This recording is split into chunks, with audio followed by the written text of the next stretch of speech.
நீங்கள் எந்த துறையை தேர்ந்தெடுத்தால் உங்களுக்கு சிறப்பாக இருக்கும் அப்படின்னா, நான் சொல்கிற இந்த 2 விதிகளும் உங்கள் ஜாதகத்தில் இருந்தால் இந்த துறைகளை நீங்கள் தாராளமாக தேர்ந்தெடுக்கலாம். முதல் விதி, உங்கள் லக்கணத்துக்கு 10ல் ராகு இருக்கணும். 2வது விதி, உங்கள் லக்கணத்துலேயோ அல்லது லக்கணத்துக்கு 4லையோ அல்லது 7லையோ அல்லது 11லையோ சனி இருக்கணும். இந்த 2 விதி உங்களுக்கு பொருந்தி போச்சுன்னா நீங்கள் ஐடிஐ மாதிரி தொழில் கல்வியை தேர்ந்தெடுக்கலாம். அது ஒன்று. மெக்கானிக் சம்மந்தப்பட்ட துறைகள் உங்களுக்கு சிறப்பாக இருக்கும்.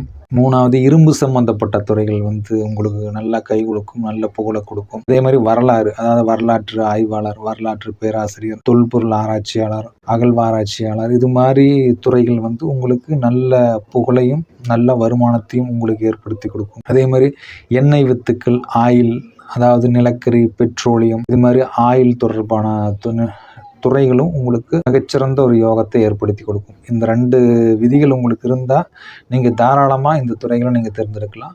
நிச்சயமாக அது உங்களுக்கு ஒரு யோகத்தை செய்யும்.